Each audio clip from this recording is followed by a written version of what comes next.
Yuk jadi bagian dari dakwah kami. Dukung operasional dakwah dan sosial kami, raih pahala amal jariah yang terus mengalir sampai hari kiamat. Bismillah, Assalamualaikum warahmatullahi wabarakatuh. Alhamdulillah, tidak pernah berhenti lisan kita memuji Sang Pencipta Allah. Sebagai seorang muslim kita sangat yakin dua rangkaian kata ini adalah kata syukur kepada Allah Subhanahu wa taala atau berterima kasih kepada Sang Raja pemilik alam semesta ini, di mana Allah menjanjikan dalam Al-Quran yang kita yakini sebagai seorang muslim, firman Allah Subhanahu wa taala, la in syakartum la azidannakum. Kalau kalian bersyukur, berterima kasih, yaitu dengan kalimat alhamdulillah, pasti aku akan tambah. Wala in kafartum inna adzabi lasyadid. Dan kalau kalian memungkiri atau tidak bersyukur, maka siksaku sangat pedih.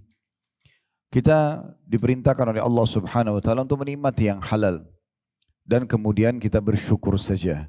Maka secara otomatis sesuai dengan janji firman Allah dalam surah Ibrahim tadi, nikmat-nikmat tersebut dari makanan, minuman, pakaian, kesehatan, kesempatan dan segala macam hal untuk membuat roda kehidupan kita di muka bumi ini berjalan akan kita raih dan akan terus bertambah dan dipertahankan. Serta puncaknya kita akan mendapatkan nanti balasan yang sempurna di surga abadi yang kekal insya-Allah di akhirat nanti. Oleh karena itu jadilah orang yang selalu membasahi lidah dan bibirnya dengan kalimat Alhamdulillah. Selanjutnya kita panjatkan salam hormat kita kepada utusan Allah Nabi besar Muhammad sallallahu alaihi wa ala alihi wa sahbihi wasallam, sebagaimana Allah telah perintahkan kita untuk mengucapkan salam hormat tersebut, dan tentu sebagai balas jasa 23 tahun dari masa hidup beliau dihabiskan untuk agama ini. 13 tahun fase Mekah semuanya dengan hinaan, cacian, puncaknya diusir dari kampung halamannya Mekah dan kita tahu betapa pedihnya orang yang diusir dari kampung halamannya. Dan 10 tahun fase Madinah semuanya penyempurnaan penerimaan wahyu yang akhirnya kita bisa menikmati agama ini sebagai panduan hidup kita. Dan juga kita berharap tentunya dengan membaca salam hormat kepada beliau juga akan mendapatkan apa yang sudah dijanjikan, yaitu satu kali ucapan salam hormat kepada manusia terbaik ini akan dibalas oleh Allah dengan 10 rahmat. Dan rahmat Allah meliputi pengampunan dosa, peninggian derajat, pemenuhan kebutuhan dan solusi dari permasalahan apapun yang sedang kita hadapi. Baik Bapak Ibu sekalian, di pertemuan kita seperti biasa sebulan sekali kita akan melanjutkan bedah buku 80 langkah cerdas agar selamat dari siksa neraka yang ditulis oleh Syekh Mahmud Al-Misri. Saya kembali mengingatkan salah satu rukun iman kita yang kelima adalah beriman kepada hari kiamat atau hari kebangkitan. Paketnya adalah dari prosesi kematian, dan pastikan tidak akan pernah ada di antara kita yang kekal di muka bumi ini, sehebat apapun dia menjaga kesehatannya, segarnya udara misalnya, memakan makanan yang berkualitas, menjaga istirahat yang cukup, tetap di saat ajalnya datang dia akan meninggal. Lalu kemudian dia akan pindah ke alam barzah, di mana dia akan berada di satu alam transisi antara dunia dan akhirat ini. Kuburannya bisa menjadi taman dari taman surga atau lubang dari lubang neraka. Kemudian akan ada pembangkitan yang akan dibangkitkan nanti di hari kiamat. Makanya dikatakan hari kiamah atau hari pembangkitan. Qiyam berarti berdiri dan bangkit. Dan pada saat itu semua orang akan mempertanggungjawabkan amal yang sudah dia lakukan dari hal-hal yang baik ataupun buruk. Yang baik dia akan mendapatkan balasan yang sempurna. فَمَنْ يَعْمَلْ مِثْقَالَ ذَرَّةٍ خَيْرًا يَرَهُ. Siapa yang berbuat seperti biji sawi dari kebaikan, maka dia akan mendapatkan, diperlihatkan dan mendapatkan balasannya. Lalu kemudian dia akan menuju ke surga abadi. Tempat yang sangat indah dan penuh dengan kenikmatan. Semua miniatur, semua nikmat di muka bumi ini, dari makanan lezat, pakaian yang nyaman dipakai, udara yang segar, pemandangan yang indah, semua kenikmatan itu adalah miniatur kenikmatan surga yang akan abadi di sana. Begitu juga orang-orang yang berbuat keburukan, tidak pernah mau kembali ke jalan Allah Subhanahu wa taala di muka bumi ini, selalu dari pelanggaran kepada pelanggaran, kekufuran kepada kekufuran, maka juga akan dibangkitkan dan akan diperlihatkan perbuatan mereka dan diminta pertanggungjawabannya. Wa may ya'mal mithqala dzarratin syarran yarah.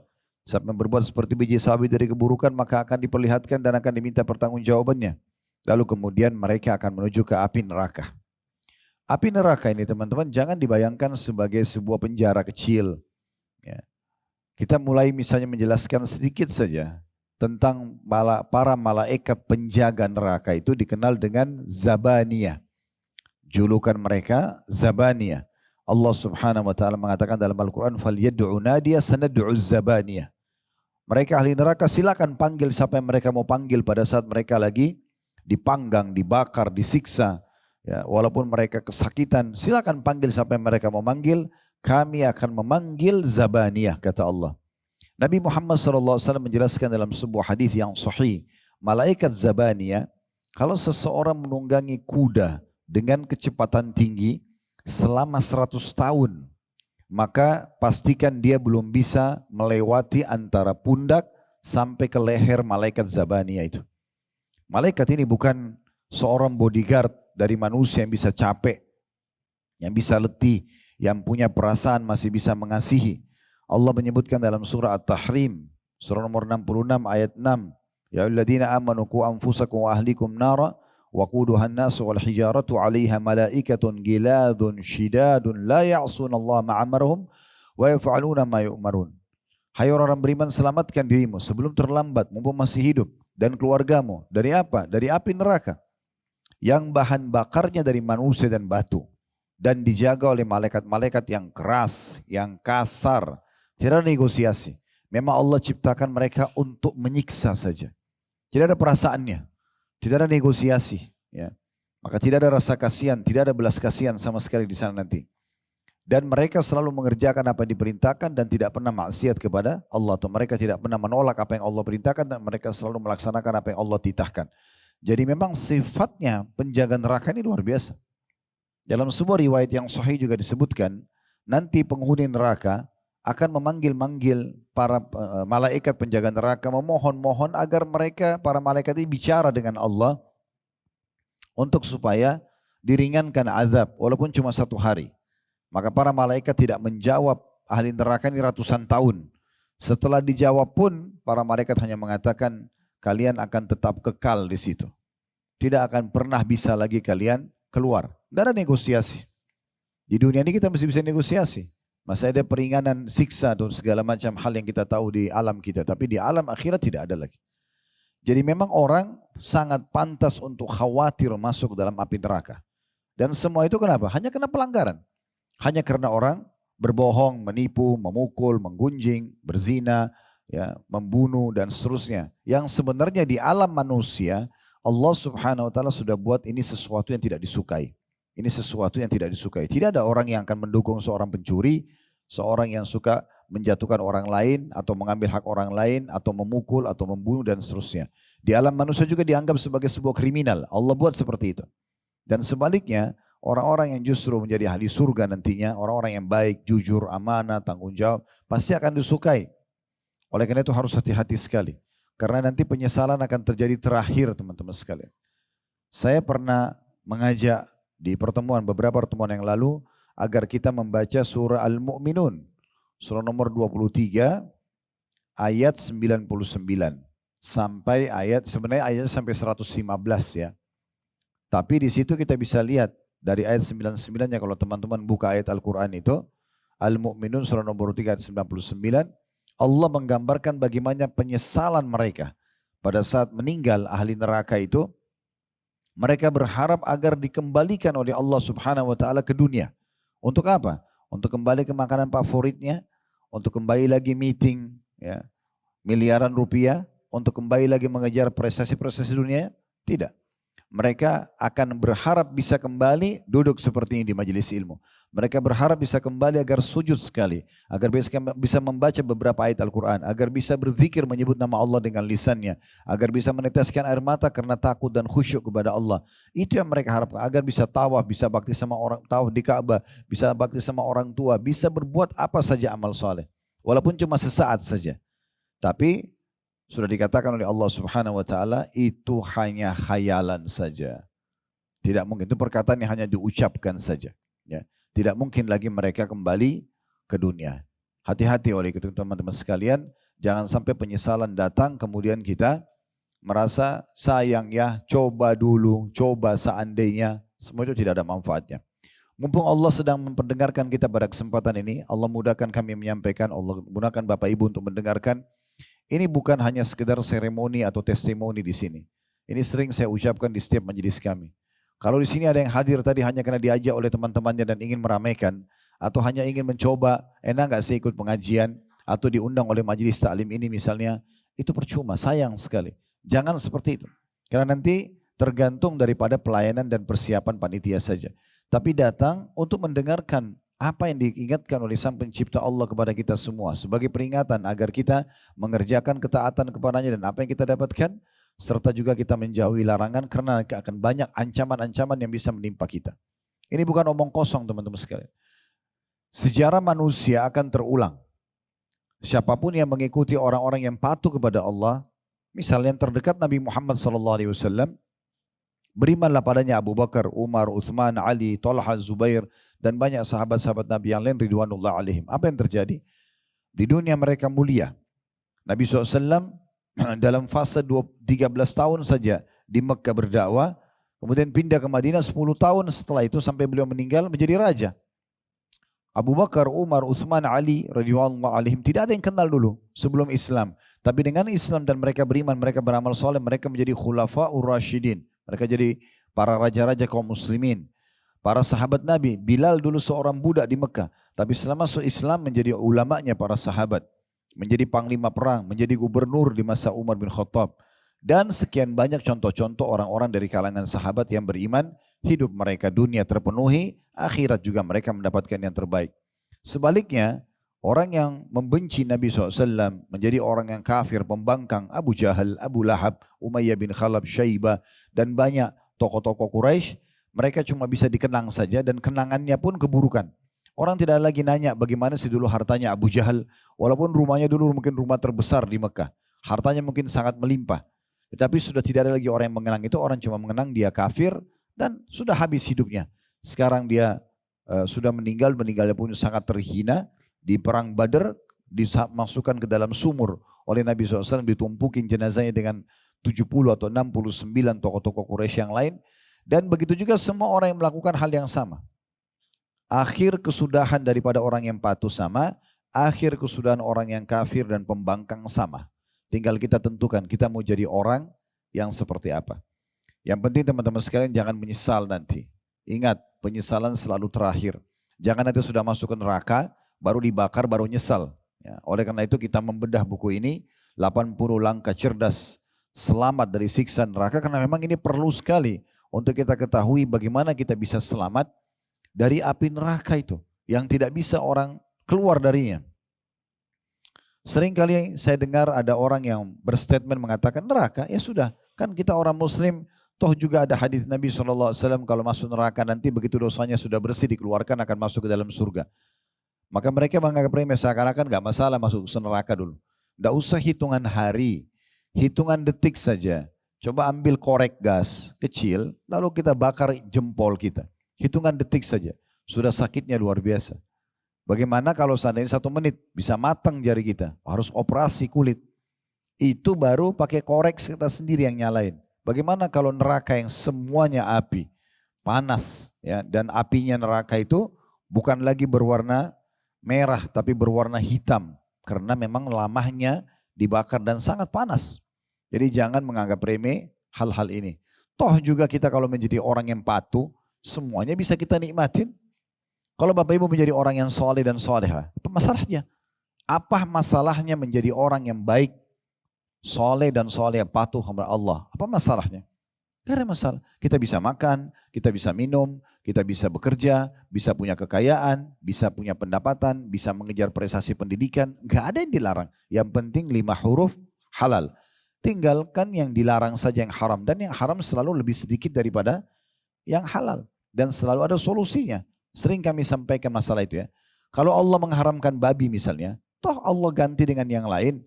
Karena tubuh kita membutuhkan protein hewani, maka Allah ganti dengan sapi, kambing, ayam, kelinci, semua hewan air halal. Lalu kenapa harus babi? Ini bentuk ujian. Jangan dimakan. Allah mengharamkan khamr, narkotika, jangan mabuk-mabukan.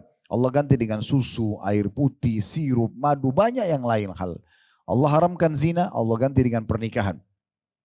Toh sama-sama pelampiasan biologis, tapi ini boleh, ini tidak boleh misalnya. Jadi diberikan solusi. Beda kalau kita menjadi orang soleh dan soleha, semuanya jadi nggak boleh. Semuanya jadi haram. Ya wajar saja kita melanggar. Tidak boleh makan daging, nggak boleh biologis, nggak boleh mengejar prestasi dunia. Depan mata kita semuanya orang-orang kafir menikmati. Enggak. Itu mungkin wajar orang melanggar, tapi ini nggak dilarang. Bisa. Justru orang Islam itu tertata dengan baik karena mereka hanya dipilihkan misalnya makanan, pendapatan, pergaulan, halalan thayyibah, yang halal dan yang berkualitas. Saya dapat informasi dari teman-teman kita di Jepang waktu itu, kalau di beberapa supermarket orang-orang Jepang saja yang mereka penyembah matahari, yang sudah sering membaca informasi dan punya ilmu yang luas, maka mereka pasti cari kalau makanan kaleng cari yang ada label halalnya. Padahal di sana tuh bisa dikatakan sedikit sekali. Dan mereka cari di rumah-rumah makan atau yang halal. Orang-orang non-muslim waktu ditanya kenapa? Karena mereka bilang pasti ini lebih higienis. Pasti ini lebih bagus. Karena melalui proses pengawasan ini ada komponen yang boleh atau tidak boleh. Walaupun mereka tidak kenal agama Islam. Jadi kita menjadi seorang yang sosok saleh dan salehah, semua kebutuhan kita terpenuhi. Lalu kenapa kita tidak menjadi orang yang baik? Menjadi orang yang soleh dan soleh. Kenapa harus melakukan pelanggaran? Kenapa enggak kerjakan yang kebaikan-kebaikan saja? Atau perintah-perintah kebaikan saja. Ini sedikit saya mengingatkan kembali tentang judul kita karena kita sebulan sekali membedah buku ini. Pada kesempatan yang lalu, saudaraku seiman, kita sudah membahas dari 80 langkah itu langkah ke-22. Masalah menjauhi berbantah-bantahan. Ini sudah kita bahas pada pertemuan yang lalu. Sekarang kita akan masuk langkah ke-23, yaitu masalah iman dan takwa. Baik, kita mulai dulu dengan masalah iman. Apa itu iman? Definisinya. Iman adalah sesuatu yang diyakini dalam hati seseorang kalau ada pencipta Allah. Kita yakin ini sekarang alhamdulillah dari bangunan ini kita bisa lihat alam semesta ini. Ini semua tidak begitu saja ada. Alam semesta, pergantian siang malam, terbitnya matahari, terbenamnya matahari, turunnya hujan, mungkin sekarang lagi musim hujan di negara kita misalnya. Semua itu fenomena alam ini, termasuk diri kita sendiri, populasi manusia, bahasa yang kita gunakan, warna kulit, perbedaan paras wajah, postur tubuh misalnya. Begitu juga dengan semua jenis hewan-hewan dan tumbuh-tumbuhan, ini semua nggak mungkin nggak ada yang menciptakan dan menata dengan rapi. Kalau ruangan ini tidak ada arsiteknya dan tidak ada ya, satu perusahaan yang mengatur misalnya, termasuk ini masalah aliran listrik, AC dan segala macam, maka tidak akan mungkin berdiri building ini dan ada ruangan ini misalnya. Sederhana saja. Bagaimana dengan alam semesta yang begitu besar? Maka kita yakini dengan hati memang ini ada yang mengaturnya. Keberuntungan kita sebagai seorang muslim dikerucutkan dan langsung dikasih kata kuncinya. Yang menciptakan semua ini satu saja. Namanya Allah. Ini loh kitabnya Al-Quran, kalau mau kenal lebih jauh baca. Ada 114 surah, 30 juz, 6.000 sekian ayat. Dari ayat ke ayat kita bisa mengenal siapa Tuhan kita dan pencipta alam semesta ini. Ini loh utusannya bernama Muhammad SAW. Ini loh dari lahir kisahnya sampai dia meninggal dunia. Ini loh sunnah-sunnah dan ajarannya. Semuanya isinya Al-Quran dan sunnah ini kebaikan. Jujur, amanah, tanggung jawab, bakti sama orang tua. Apa saja kebaikan-kebaikan, menjenguk orang sakit dan segala macam. Dan semua yang dilarang buruk-buruk. Berbohong, menipu, memukul, mencuri, membunuh dan segala macam. Maka kita jadi tahu punya panduan, itu namanya keimanan. Definisi pertamanya adalah keyakinan dalam hati. Ada Tuhan sang pencipta Allah, lalu kemudian kita ikrarkan dengan lisan kita. Nah, lisan kita mengatakan saya beriman kepada Allah atau saya muslim, gitu kan. Kemudian aplikasi dengan anggota tubuh. Jadi ulama mendefinisikan iman dengan 3 hal tadi. Meyakini dalam hati bahwasanya ada sang pencipta Allah yang mengatur semua ini. Dan apapun yang Allah perintahkan untuk kita imani seperti iman kepada malaikat, iman kepada kitab-kitab, kepada rasul-rasul, kepada hari kiamat, takdir baik, takdir buruk. Yang kita kenal dengan rukun iman kita. Kemudian kita ucapkan dengan lisan. Selalu di lisan kita itu zikir kepada Allah, ucapkan kata-kata yang baik. Kita mengucapkan apa yang Allah perintahkan dan Allah ridha, dan kita jauhi apa yang Allah larang. Kemudian kita aplikasikan dengan anggota tubuh kita. Sholat, sedekah, ya, dan segala macam. Nah itu iman. Iman ini ya kalau sudah ada, otomatis orang yang punya iman itu akan berubah dari orang buruk menjadi baik, orang pelit menjadi dermawan, penakut jadi pemberani. Orang yang dulunya buruk, pelaku kriminal, pelaku kejahatan, begitu tersentuh secara keimanan, maka secara otomatis kita lihat akan berubah. Makanya tidak asing kita lihat ada orang hijrah, ada orang berubah sikap, itu karena sudah ada keimanan dalam hatinya. Namun yang perlu kita garis bawahi teman-teman sekalian, iman ini tidak akan pernah bisa ada dalam hati seseorang kecuali dengan ilmu. Gak bisa. Kalau tidak hadir di majelis ilmu seperti ini, gak dengerin pengajian, baik offline ataupun online, maka mimpi punya iman. Makanya Nabi SAW selalu menghidupkan majelis ilmu. Bahkan beliau sangat senyum pada saat menyambut para penuntut ilmu sambil mengatakan marhaban bitalabatil ilm. Selamat datang para penuntut ilmu. Memang agama kita adalah agama ilmu, ya. Jadi harus pondasinya itu ilmu dulu, nanti ilmu akan mendatangkan iman. Sekali ikut pengajian imannya terasa ada. 2 kali dengarkan pengajian maka imannya lebih bertambah lagi. 3 kali, 4 kali. Kalau selama hidupnya selalu tiap hari dia cas dengan ilmu maka imannya makin bagus, ya. Keyakinannya kepada Allah makin bagus. Nah kalau iman sudah ada, maka secara otomatis seseorang itu akan rajin mengerjakan perintah, juga meninggalkan larangan. Nah mengerjakan perintah dan meninggalkan larangan ini bahasa agama kita takwa. Nah di sini dikatakan ini iman dan takwa. Jadi itu pondasi dasarnya. Selalu ingat ilmu dulu, pondasi dasar, ilmu akan mendatangkan iman, nanti iman ini akan mendatangkan takwa. Akan kita lebih jelas panjang lebar nanti bahas masalah takwa itu sendiri, ya, takwa itu sendiri. Baik, tadi sudah kita sebutkan tentang definisi ilmu. Sekarang karena judul kita iman dan takwa, kita akan sebutkan definisi dari takwa itu sendiri. Disebutkan oleh para ulama dinukil tentang masalah takwa, seperti misalnya Ar-Raghib Al-Asfahani namanya. Seorang ulama besar dulu rahimahullah. Beliau mengatakan takwa adalah, saya langsung terjemahkan saja, menjaga jiwa dari perbuatan yang membuatnya berdosa. Menjaga jiwa atau diri ini, ya, jasad dan ruh kita ini dari perbuatan dosa. Dan itu dengan meninggalkan apa yang dilarang. Dan menjadi sempurna dengan menikmati yang halal. Itu menurut Ar-Raghib Al-Asfahani. Jadi menjaga diri, jiwa kita agar jangan sampai terjerumus dalam dosa, ya. Imam Nawawi rahimahullah, beliau mengatakan takwa itu adalah mentaati perintah dan larangan Allah. Apapun perintahnya, wajib atau sunnah, semua dikerjakan, dan semua larangannya makruh ataupun haram dijauhi. Itu kata Imam Nawawi rahimahullah. Kemudian Imam Al-Jurjani rahimahullah juga berkata, takwa adalah menjaga diri dari siksa Allah dengan cara mentaatinya. Yakni menjaga diri dari pekerjaan atau perbuatan yang menyebabkan siksa itu datang. Baik dengan perbuatan, baik dengan melakukan perbuatan atau meninggalkannya. Jadi definisi-definisi ini sebenarnya lebih cenderung membawa kita kepada pemahaman kalau takwa itu adalah patuh kepada Allah Subhanahu wa ta'ala.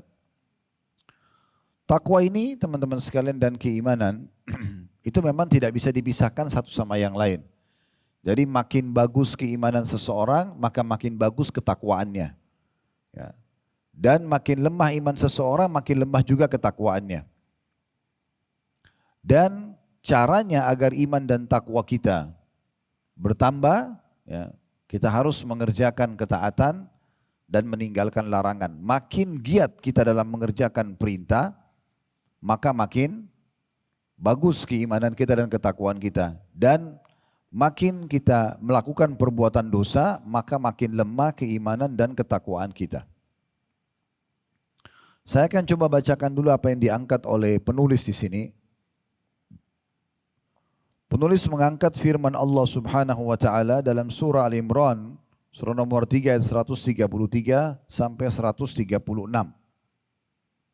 Bunyinya, وَسَارِعُوا إِلَى مَغْفِرَةٍ مِّن رَبِّكُمْ وَجَنَّةٍ عَرْضُهَا السَّمَاوَاتُ وَالْأَرْضُ عِدَّةً لِّلْمُتَّقِينَ الَّذِينَ يُنْفِقُونَ فِي السَّرَّاءِ وَالضَّرَّاءِ وَالْكَاظِمِينَ الْغَيْظَ وَالْعَافِينَ عَنِ النَّاسِ وَاللَّهُ يُحِبُّ الْمُحْسِنِينَ وَالَّذِينَ إِذَا فَعَلُوا فَاحِشَةً أَوْ ظَلَمُوا أَنفُسَهُمْ ذَكَرُوا اللَّهَ فَاسْتَغْفَرُوا لِذُنُوبِهِمْ وَمَنْ يَغْفِرُ الذُّنُوبَ إِلَّا اللَّهُ وَلَمْ يُصِرُّوا عَلَى مَا فَعَلُوا وَهُمْ يَعْلَمُونَ أُولَئِكَ جَزَاؤُهُمْ مَغْفِرَةٌ مِّن رَّبِّهِمْ وَجَنَّاتٌ تَجْرِي مِن تَحْتِهَا الْأَنْهَارُ خَالِدِينَ فِيهَا وَنِعْمَ أَجْرُ الْعَامِلِينَ. Terjemahannya, dan bersegeralah kamu kepada ampunan dari Rabb-mu, panggilan dari Allah untuk kita semua agar jangan berlama-lama dalam kesalahan dan kelalaian. Segera tinggalkan, segera kepada ampunan Tuhanmu. Cukupkah sampai situ? Cukupkah dengan istighfar saja dan meninggalkan dosa? Tidak. Lalu Allah bilang, dan kepada surga yang luasnya seluas langit dan bumi. Maksudnya, segera setelah bertobat dan istighfar, sibukkan diri dari amal soleh ke amal soleh yang nanti menyebabkan kamu bisa masuk ke dalam surga. Allah mengatakan, dan pengampunan juga surga itu dijanjikan untuk orang-orang yang bertakwa. Nah, karena bahasan kita masalah iman dan takwa, dan saya bilang tadi tidak bisa dipisahkan satu sama yang lain, maka berarti penulis ingin menyampaikan pesan kepada kita, dengarkan baik-baik wahai muslimin, kalau Allah sudah berfirman dari 1400 tahun yang lalu dan akan terus ditilawakan oleh orang beriman sampai menjelang hari kiamat, ya, kalau Allah menjanjikan surga itu hanya untuk orang-orang yang bertakwa saja. Ya, orang yang patuh saja kepadanya. Sebagaimana sudah kita sebutkan tadi definisinya. Setelah itu Allah Subhanahu wa taala menyebutkan tentang ciri daripada orang-orang yang bertakwa. Disebutkanlah ciri yang pertama, alladzina yunfikuna fis sarra'i wad dharra. Orang-orang yang sibuk selalu bersedekah di waktu lapang maupun waktu sempit. Artinya selalu dalam hidupnya yang ada adalah bagaimana dia selalu bersedekah. Dan ini sedekah kata para ulama tidak bisa dilakukan apalagi dalam jumlah yang besar, apalagi dalam memberikan sesuatu yang dicintai kepada orang lain walaupun kita butuh, tapi karena orang lain lebih butuh kita berikan, itu tidak bisa dilakukan kecuali karena tingkat keimanan dan ketakwaan orang sudah sampai pada level tertinggi. Makanya para ulama mengatakan sifat dermawan itu puncaknya adalah seseorang tidak pernah menolak siapapun yang minta sesuatu. Dan itu dicontohkan oleh baginda Nabi alaihi salatu wassalam. Beliau tidak pernah menolak siapapun yang datang meminta. Jadi kalau ada orang dalam dirinya masih ragu, bantu enggak ya, kasih enggak ya, gitu kan. Berarti masih level ketakwaan dan keimanannya masih terganggu. Belum sampai pada level takwa dan iman yang baik. Sifat yang baik adalah setiap orang minta dikasih. Bahkan kadang-kadang mereka suka memberikan walaupun orang tidak minta. Apalagi kalau orang sudah minta. Syaitan suka sekali negosiasi sama kita. Supaya kitanya tidak bersedekah. Tidak berbagi pada orang. Di sini Allah Subhanahu wa taala menyebutkan ciri orang yang bertakwa yang pertama adalah mereka suka sekali bersedekah di waktu lapang dan sempit. Kalau waktu lapang orang semua tahu, oh iya gampang nih, kan lagi banyak duit, lagi banyak makanan, lagi banyak pakaian, bagi aja sama orang lain. Ya. Tetapi Allah sebutkan tidak sampai di situ. Masuk dalamnya adalah di waktu sempit. Justru berarti tidak ada waktu bagi orang yang bertakwa ya, yang dimana mereka tidak bersedekah. Baik di waktu pagi, siang, sore, malam, besok lagi begitu, seterusnya. Saya ingin berbagi dalam masalah ini dengan salah satu sahabat Nabi bernama Sa'ad ibn Ubadah radhiyallahu anhu. Kalau pernah dengar nama ini alhamdulillah. Kalau belum pernah dengar, perlu Bapak Ibu fahami baik-baik tentang pribadi orang ini. Dia tahu betul bahwasanya Allah Subhanahu wa taala Maha Kaya dan Allah itu suka sekali memberi hamba-hambanya, maka dia ingin juga memiliki sifat itu dan dia mengatakan dalam doanya yang masyhur, ya Allah, muliakanlah aku, sampaikan aku ke derajat terbaik di dunia dan di akhirat nanti dengan harta yang melimpah yang aku sedekahkan di jalanmu. Dan subhanallah Allah kabulkan sehingga Sa'ad bin Ubadah radhiyallahu anhu menjadi salah satu sahabat Madinah yang paling kaya pada masa itu. Dan dia punya anak bernama Qais, terkenal Qais si dermawan. Sebagaimana ayahnya juga terkenal Sa'ad si dermawan. Anak sama ayah ini luar biasa. Dan Qais terbentuk seperti ini pribadinya karena anak ayahnya. Ayah mengatakan kepada Qais, wahai anakku, ini ada gudang hartanya ayah. Maka habiskan, sedekahkan di jalan Allah. Jadi dia bukan kasih anaknya jumlah tertentu, ini nak ya, nanti kemudian kamu sedekahin, yang lainnya kita nabung, enggak. Ini harta ayah, habiskan, sedekahkan jalan Allah. Karena masa itu belum ada pengeras suara, belum ada media kayak kita sekarang.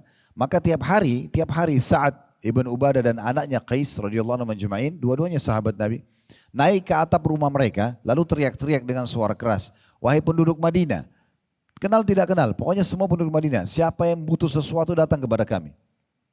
Silakan minta apa saja.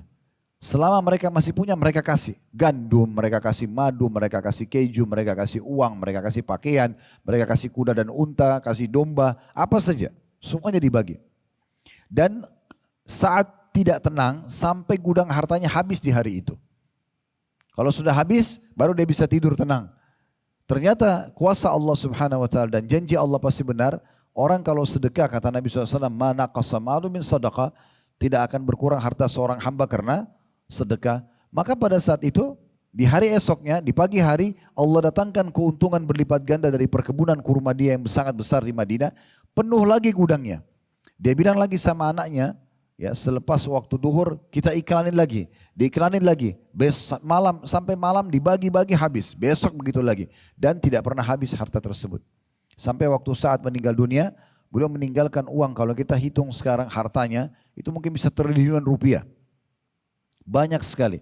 Dan subhanallah harta yang ditinggalkan sebagai warisan bukan hasil tabungan semasa hidupnya, tapi harta yang datang dari keberkahan sedekah, ya, beberapa hari sebelum dia meninggal dunia. Jadi hampir semua sahabat yang saya telusuri kisahnya, Abdurrahman bin Auf, Sa'ad bin Ubadah, Abu Bakar As-Siddiq, ya, Talha bin Ubaidillah dan banyak sahabat-sahabat Nabi ridwanullah alaihim yang kaya raya, gudang harta mereka pada saat mereka meninggal itu ditemukan banyak sekali harta. Emas, perak, segala macam, perkebunan mereka berkembang, banyak hasil panennya, kurmahnya, kemudian peternakan mereka banyak sekali, ribuan bahkan ratusan ribu ekor unta, domba. Itu semua didapatkan beberapa hari saja sebelum mereka meninggal dunia karena keberkahan sedekahnya. Jadi Allah Subhanahu wa taala menyebutkan ciri pertama orang bertakwa justru royal. Royal ini, keluarkan jalan Allah akan mendatangkan loyal. Royalitas akan mendatangkan loyalitas. Tidak bisa bertemu teman-teman sekalian, loyalitas antara suami istri, ya misalnya, tidak bisa ketemu juga antara loyalitas pemimpin sama bawahan, suami istri, orang tua sama anak, sahabat sama sahabat, kecuali royalitasnya ada. Kalau kita suka memberi, orang suka dengan kita. Maka loyalitas akan muncul, kepedulian kepada kita, penghormatan kepada kita justru kalau kita royal. Nah, royal ini bahasa agama kita sedekah, suka memberi. Saya temukan pribadi, semua jemaah-jemaah kami yang sudah bergabung di Uhud Tour, pernah travel, pernah umroh atau haji, yang Masya Allah, Allah bukain rezeki, memang saya lihat depan mata kepala, emang orang-orang ini luar biasa gitu. Luar biasa sedekahnya. Semua keluarganya diberiin hadiah. Pada saat di sana saya ajak program sosial, pada berlumba-lumba ikut dan jumlahnya luar biasa. Gitu. Ya, kadang-kadang tidak masuk akal. Dalam satu program sedekah langsung ratusan juta sekian banyak. Mereka nggak ragu lagi hartanya habis. Karena memang Islam mengajarkan semua orang yang sedekah teman-teman sekalian. Semua orang yang sedekah itu adalah investasi. Itu adalah investasi. Bukan mengurangi harta. Kalau orang kapitalis berkata bersedekah atau mengeluarkan harta memberikan pada orang lain berarti mengurangi harta. Makanya mereka mengatakan menabung pangkal kaya. Kalau kita mengatakan sedekah pangkal kaya, ini tidak akan pernah ketemu sampai hari kiamat. Gak mungkin. Sedekah keluarin, sementara ya nabung berarti menyimpan, tidak akan memberi, gitu kan? Itu tidak akan ketemu. Islam mengajarkan pangkal kaya sedekah. Mulai hari ini coba, kalau mau tingkatkan ketakwaan dan keimanan kita, rutinitaskan sedekah itu dan coba sedekah selalu mengupgrade nilainya. Misalnya kita biasa 50.000, sekarang 100.000. Cari angka yang belum pernah dan ikuti dengan penuh keyakinan tidak akan berkurang harta seorang hamba karena sedekah. Ini akan terbukti teman-teman sekalian bagaimana janji Allah Subhanahu wa taala. Allah akan lipat gandakan harta orang-orang yang bersedekah. Itu pasti. Kata Nabi SAW tidak akan berkurang harta seorang hamba karena sedekah dan yang terjadi pasti akan tambahan atau akan bertambah. Balizdat kata Nabi SAW. Dalam surah Saba, surah nomor 34 ayat 39 potongan ayat Allah mengatakan wa ma anfaqtum min syai'in fahuwa yukhlifu. Yang kalian infakkan di jalan Allah pasti Allah akan ganti. Dan Allah punya satu sifat mulia yang Allah sebutkan dalam Al-Quran, innallaha yarzuqu man yasha'u bighairi hisab. Allah kalau sudah memberikan rezeki kepada orang dan balasan tanpa ada hitungan lagi. Gak pernah Allah itu kita kasih orang sepotong roti, kita dikasih sepotong roti juga enggak. Atau kita kasih orang sepiring nasi, atau kita kasih orang sepasang pakaian, atau sebuah kendaraan, atau sebidang tanah lalu kemudian Allah balas nilai yang sama, enggak pernah. Pasti berlipat-lipat ganda dari apa yang sudah kita keluarkan. Coba resep ini teman-teman sekalian, karena resep ini masih sering orang tinggalkan. Dan masih orang meragu, benar enggak sih ya saya dapat rezeki kalau saya bersedekah? Selama pikiran kita masih condong kepada kapitalis, kalau punya uang 10 juta, keluarin 1 juta berarti sisanya 9 juta. Selalu pikirannya begitu, oh berarti berkurang, maka tidak akan mungkin dia bersedekah. Tapi yang benar adalah kita berpikir 1 juta yang kita keluarkan dari 10 juta yang kita keluarkan dari 100 juta misalnya. Anggap kita punya 100 juta, kita keluarkan 10 juta sebagai sedekah. Ini jangan dianggap pengurangan harta, tapi investasi dan kita sedang investasi kepada Sang Pencipta Allah Subhanahu wa taala. Pemilik alam semesta ini yang memerintahkan kita untuk bersedekah. Makanya pernah waktu turun firman Allah Subhanahu wa taala, "Man dzalladzi yuqridullaha qardan hasana fayudha'ifahu lahu adhafan katsira." Siapakah yang mau meminjamkan kepada Allah, investasi kepada Allah, maka Allah akan balas dengan kelipatan-kelipatan yang banyak. Seorang sahabat Nabi bernama Abu Dahdah radhiyallahu anhu datang kepada Nabi SAW lalu mengatakan, "Ya Rasulullah, Allah suruh kita investasi? Allah mau pinjam dari kita?" Kata Nabi SAW, "Iya." Maka dia langsung mengatakan, "Kalau begitu ya Rasulullah, saksikanlah kebun kurma yang paling aku cintai, ada 600 pohon kurma, semua aku sedekahkan." Semua aku sedekahkan. Mereka bersedekah di luar akal normal manusia kalau memang yang belum memiliki iman dan ketakwaan. Karena orang kalau punya iman dan ketakwaan tidak akan berpikir yang dia keluarkan berkurang. Bahkan di saat kita memberikan makan sekarang orang, pastikan kalau kita pun butuh Allah lihat dan Allah akan balas. Dalam sebuah riwayat yang sahih, Aisyah radhiyallahu anha pernah lagi menjelang buka puasa, hanya hitungan beberapa saat sebelum azan. Beliau cuma memiliki roti kering sama minyak zaitun untuk buka puasa. Subhanallah, ada orang miskin ketuk pintu rumah Aisyah. Dan ini setelah Nabi SAW meninggal. Lalu ternyata waktu dibuka oleh pembantu Aisyah, seorang yang miskin minta makanan. Kata Aisyah kepada pembantunya, kasih roti kering itu dan minyak zaitun, kasih kepada dia. Lalu kemudian pembantu itu kasih karena patuh pada majikannya. Setelah orang miskin itu pergi, kata pembantunya Aisyah, ini riwayat sahih ya. Sehingga saya diriwayatkan oleh Imam Bukhari riwayat ini. Kemudian kata pembantunya, wahai Ummul Mukminin, wahai ibunya orang-orang beriman, ini julukan untuk para istri Nabi. Kita ini sebentar lagi mau buka puasa, enggak ada makanan. Kalau seandainya tadi Anda suruh saya bagi, buat dia sebagian, buat kita sebagian, mungkin ya aman, kita masih bisa buka puasa. Aisyah senyum, radhiyallahu anha sambil mengatakan dengan penuh keimanan dan ketakwaannya, dia mengatakan, wahai ya, disebutkan, wahai fulana, janganlah kamu khawatir dengan rezeki dari Allah. Allah akan balas nanti. Baru saja Aisyah ucapkan itu, ada yang ketuk pintu rumah beliau, Ternyata tetangga sebelah mengirim satu nampan makanan, isinya roti gandum dengan ada tharid, potongan-potongan daging yang berkuah. Dan itu jauh lebih banyak, satu nampan besar mungkin bisa makan 15 orang. Dikasih. Lalu yang ngantar itu mengatakan, sungguhnya majikanku menitip makanan ini buat Ummul Mukminin Aisyah. Pas dikasih taruh makanan tersebut azan maghrib. Lalu Aisyah makan dengan pembantunya. Dan sampai mereka kenyang, makanan masih banyak. Maka Aisyah senyum sambil mengatakan, bukankah sudah aku bilang, Allah akan membalas dengan yang lebih baik. Keluarkan lebih sedikit, Allah akan kasih lebih banyak. Memang sudah begitu. Dan ini kaidah dasar dalam agama kita. Ini tolok ukur pertama orang itu punya iman dan ketakwaan atau tidak. Rakin tidak dengan janji Allah.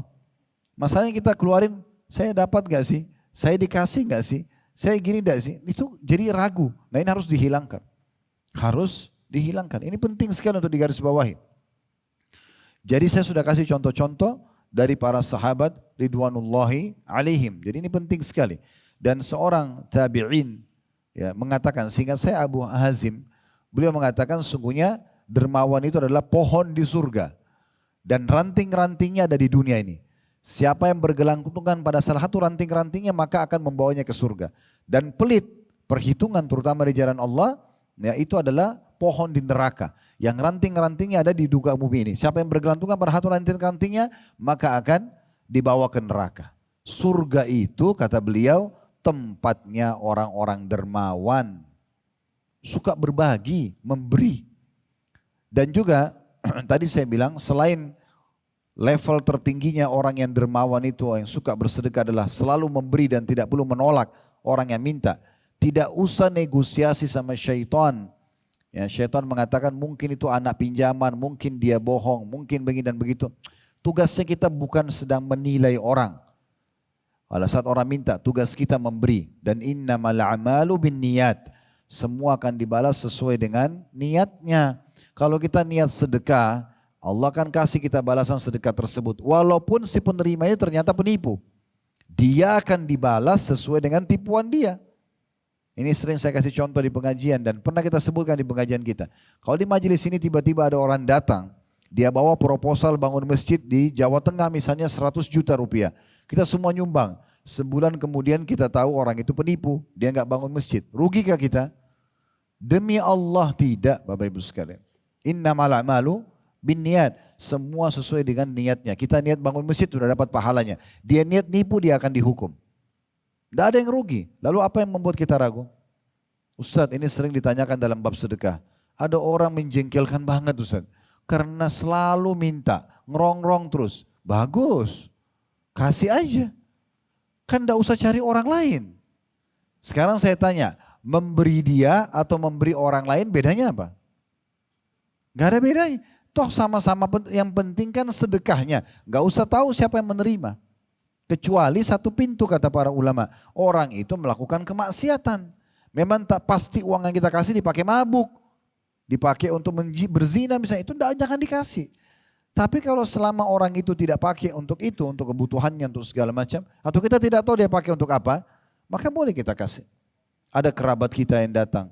Bahkan kata sebagian ulama seringkali kita lagi punya masalah nih, mohon kepada Allah, ya Allah berikan saya jalan keluar. Di saat lagi kita mintanya genting-gentingnya minta jalan keluar, tiba-tiba ada kerabat kita atau ada orang yang kita kenal minta, tolong bantu saya.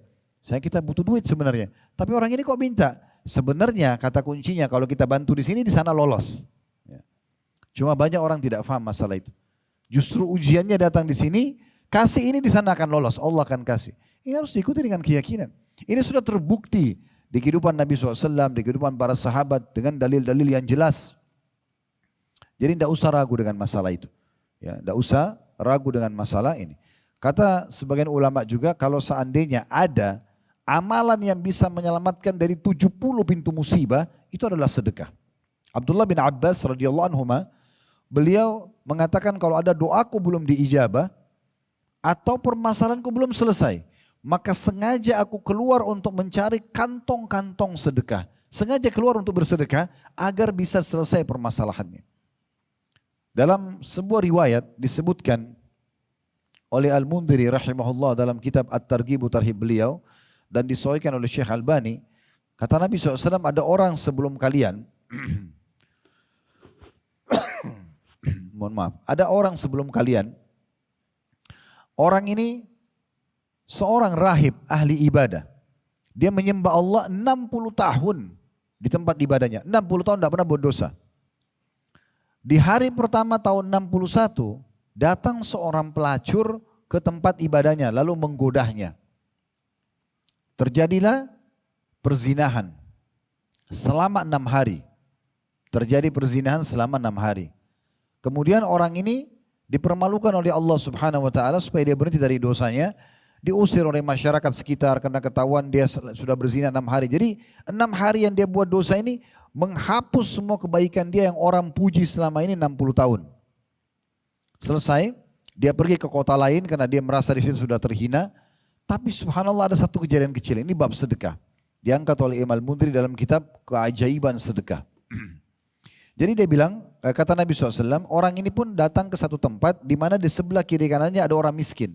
Dan waktu itu kebetulan dia belum makan selama 3 hari. Orang di sebelahnya kiri kanan juga belum makan selama 3 hari. Maka kata Nabi SAW, ada orang yang memberi orang yang tadi pelaku dosa ini, dan tentu dia sudah tobat dari dosanya di saat itu, sepotong roti. Dan 2 orang miskin di sebelahnya enggak dikasih roti itu. Maka dia pun prihatin melihat 2 orang kiri kanannya belum makan, dibagi 2 roti tersebut, bukan bagi 3 ya, dibagi 2, dikasih kepada orang miskin kiri kanannya, dia sendiri enggak makan. Akhirnya meninggal dia, datang ajalnya. Kata Nabi SAW, ditimbanglah oleh Allah Subhanahu wa taala amalnya orang ini, 60 tahun ibadah, ditimbang di tempat timbangan amal solehnya, ditimbang dipertemukan dengan 6 hari zina, lebih berat zinanya daripada amal solehnya. 60 tahun habis semua dikalahkan dengan 6 hari zina karena induk dosa besar. Tapi kata Nabi SAW, lalu Allah memerintahkan malaikat mendatangkan sedekahnya dengan roti tadi kepada orang miskin itu. Yang dia kasih padahal dia lapar. Tapi dia dahulukan orang lain, ditambahkan ketimbangan amalnya, maka terkalahkanlah dosa 6 hari zina itu. Jadi luar biasa bab sedekah itu. Tapi jangan riwayat-riwayat seperti ini Bapak Ibu dibisikin sama syaitan, oh Ustadz kan tadi bilang zina gak apa-apa 6 hari. Nanti sedekah roti bisa dimaafkan. Bukan begitu memahaminya, karena ada orang kadang-kadang begitu. Dia coba cari dalil-dalil yang mendukung dia.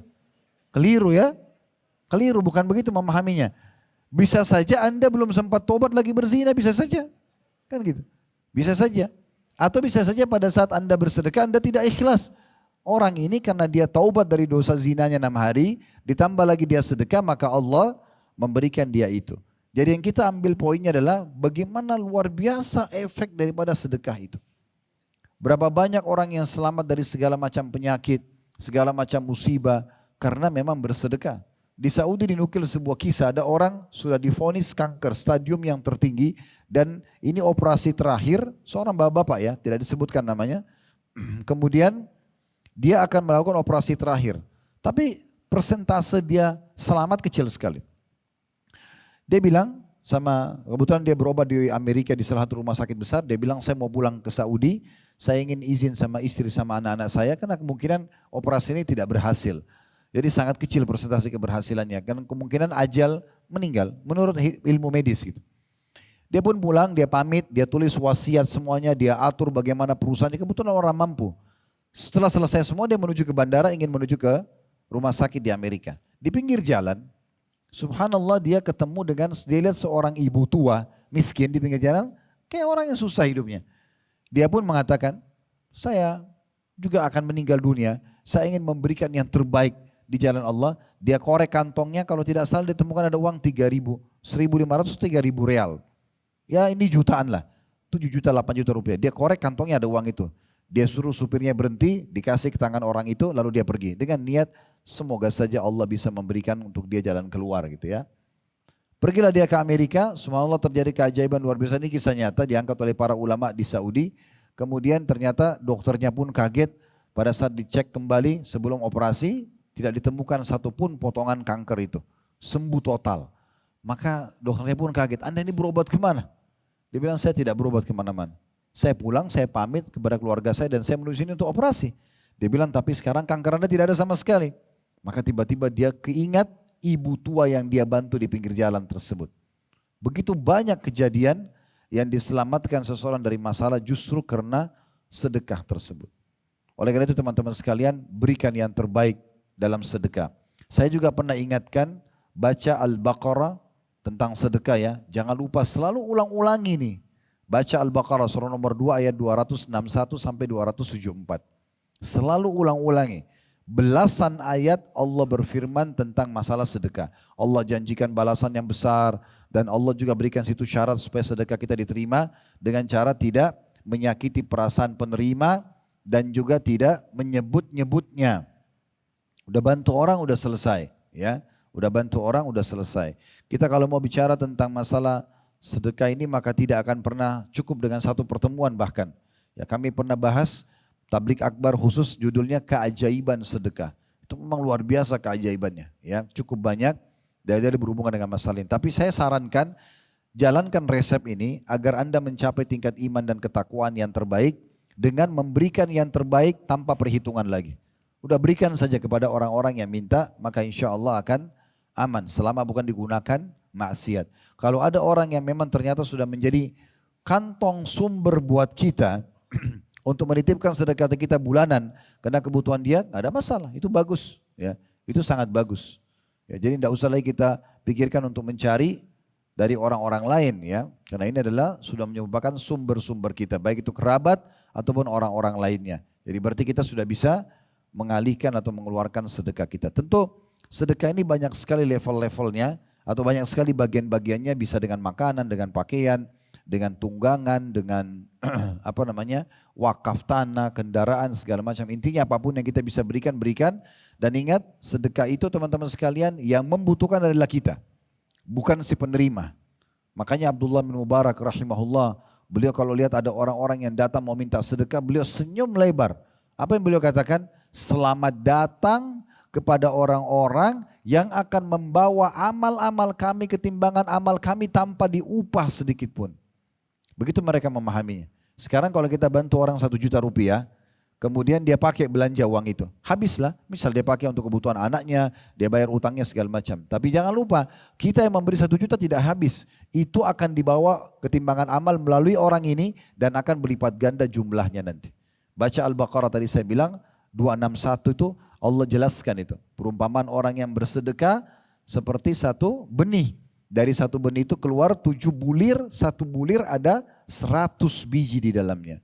Allah melipat gandakan siapapun yang Allah inginkan. Nanti dibaca dari 261 sampai 274. Saya tidak baca ini karena cukup panjang, ada bahasan sendiri dan kita masih harus melanjutkan poin-poin kita. Intinya teman-teman, berikanlah yang terbaik, selalu tanamkan dalam diri kita, kita yang lebih butuh kepada sedekah tersebut daripada orang yang menerima sedekah itu, dan melalui orang-orang inilah amal itu akan dibawa ke timbangan amal kita pada hari kiamat. Selalu berikan yang terbaik. Ingat, tadi di Al-Baqarah 261 sampai 274 salah satu ayat di situ Allah juga mengatakan wala tayammamul khabitha tunfikuna walastum biakhid illa an tu'minu bi. Dan pada saat sedekah jangan pernah kalian memilah-milah yang busuk-busuk, yang buruk-buruk lalu kalian sedekahkan di jalan Allah, sementara kalau kalian sendiri diberikan yang kalian sedekah itu kalian akan memincingkan mata kalian. Jadi berikan yang terbaik. Yang terbaik adalah kalau kita beli baju, nilainya misalnya 200 ribu, beli baju yang sama sedekahkan. Kita makan di satu restoran, makan 50 ribu, 70 ribu, 100 ribu, makanannya enak satu porsi misalnya. Anggap makanan Padang misalnya satu porsi. Kita beli porsi yang sama, berikan kepada tukang parkir, berikan kepada orang miskin. Itu sedekah yang terbaik. Karena kita mengeluarkan senilai dengan apa yang kita nikmat, itu sangat baik. Kalau orang mampu, alhamdulillah. Kalau orang tidak mampu bisa disedekah, lebih kurang daripada itu tentunya. Tapi intinya sedekah tidak akan pernah menyusahkan orang. Ini yang pertama. Makanya Allah mengatakan mereka adalah orang yang bertakwa yang menafkahkan hartanya di waktu lapang maupun sempit. Susah pun tetap sedekah semampu mereka. Ciri yang kedua adalah wal qadhiminal ghaidh. Orang yang bisa menahan amarahnya. Ini ciri yang kedua dari orang yang beriman dan bertakwa. Maksudnya bahasa Arabnya marah ini cukup banyak kosakatanya ya. Ada ghadab, ada ghaidh ya. Di sebagian kosakata bahasa Arab juga ada digunakan za'al ya. Tapi khusus ghaidh yang Allah gunakan dalam surah Al-Imran ini bisa dibaca bisa lihat di bahasa Arabnya wal qadhiminal ghaidh. Ghaidh itu marah, emosi. Tapi di sini ulama berikan definisi khusus. Apa itu ghaidh? Emosi apakah itu?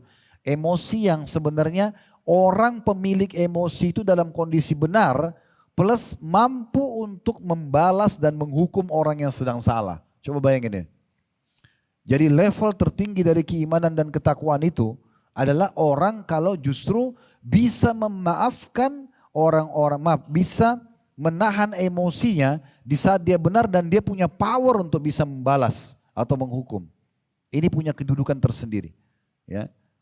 Jadi justru di saat itu, di saat kita punya power, kita benar, kita kuat, kita bisa menghukum tapi kita tidak menghukum. Itu namanya kadhiminal ghaidh. Ya. Dan ini adalah satu sifat yang luar biasa gitu. Ya. Nanti akan saya sambungkan ini dengan yang ketiga. Kemudian yang ketiga adalah tentu di sini di poin yang kedua cukup banyak dalil. Di antaranya pernah ada anak muda datang kepada Nabi SAW dalam hadis Bukhari. Dia mengatakan, ya Rasulullah pandu saya, wasiatkan saya agar saya bahagia dunia bahagia akhirat. Kata Nabi SAW, la taghdab, jangan kau emosional. Apalagi ya Rasulullah, jangan kau emosional. Apalagi ya Rasulullah, jangan kau emosional. 3 kali. Dalam hadis yang lain, ya, karena orang kalau emosi itu kan buyar semua, buyar idenya, matanya tadinya tatapannya baik menjadi melotot, tangannya jadi kasar, lisannya jadi kasar, jadi rusak semua dengan emosi itu. Dalam hadis yang lain kata Nabi SAW, sungguh emosional semuanya buruk. Kata Nabi SAW, semua emosi itu buruk, kata Nabi SAW. Ini dalam hadis Nabi SAW. Ya. Dan juga kata Nabi SAW kepada seorang sahabat yang emosional, la taghdab walakal jannah. Jangan kau emosional, bagimu surga. Ya, diberikan balasan seperti itu. Berarti memang kita orang Islam ini lebih tenang, ya, lebih tenang. Biasanya orang kalau belajar ilmu bela diri dan makin tinggi pengetahuannya, pengalamannya, maka makin bisa mengontrol emosinya. Karena sehebat apapun jurus yang dia kuasai, kalau dia emosional buyar semua. Ya. Maka seperti itu kurang lebih. Ya. Di Indonesia juga ada pepatah yang sangat baik ya. Jadilah seperti padi, makin berisi maka makin menunduk gitu kan. Maka dia bukan sombong tapi malah makin baik gitu. Nah di sini bisa menahan emosinya. Di saat dia mampu untuk melampiaskan. Ya. Kalau begitu Ustaz, kalau ada orang berbuat zalim sama kita, apakah kita tidak boleh menghukumnya? Boleh menghukumnya. Kenapa tidak boleh? Tapi bukan kita emosional. Kita nasihatin, tidak mau dengar, kita laporkan, biar dihukum dengan cara peraturan sendiri, bukan kita yang menunjukkan emosional kita.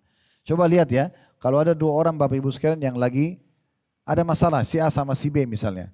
Anggap mereka di pinggir jalan, Bapak Ibu lewat saja. Kebetulan si A ini benar, si B yang salah. Tapi pada saat kita lewat, kita sedang melihat si A memarahi si B. Si A benar ya, si A benar, dia lagi marahi si B. Kita lagi lewat. Pada saat si A lagi marah, kamu begini-begini. Kira-kira menurut kita yang jelek yang mana? Hah? Si A atau si B? Si A.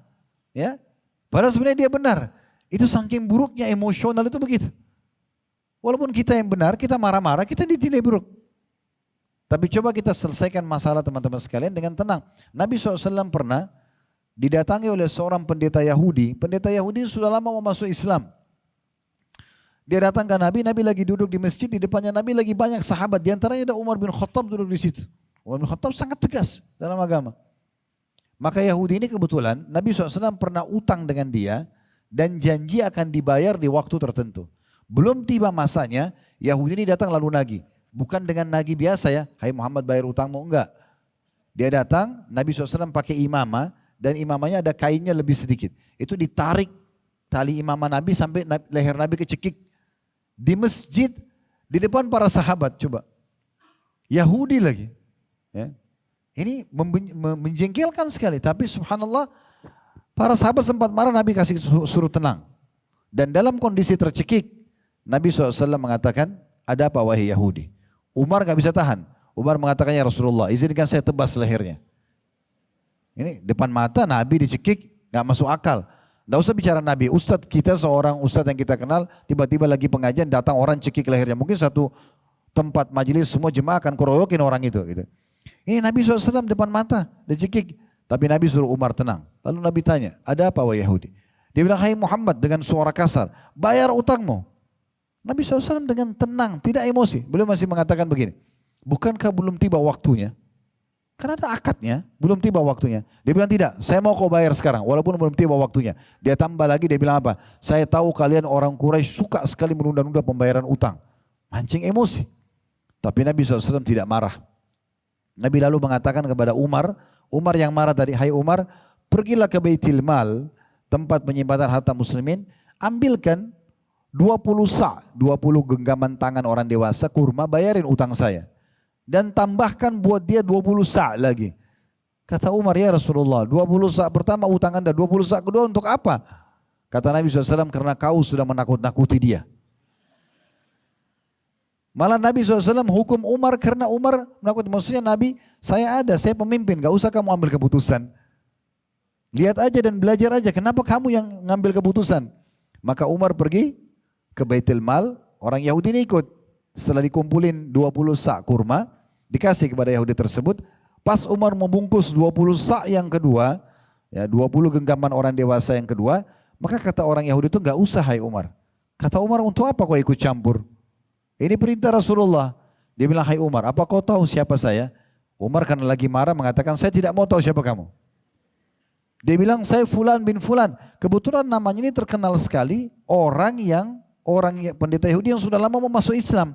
Cuma masa dulu kan tidak ada handphone, tidak ada kamera, orang tidak tahu mukanya. Kata Umar, apa kau benar sih dia? Maksudnya pendeta Yahudi itu, kata orang Yahudi itu, iya benar.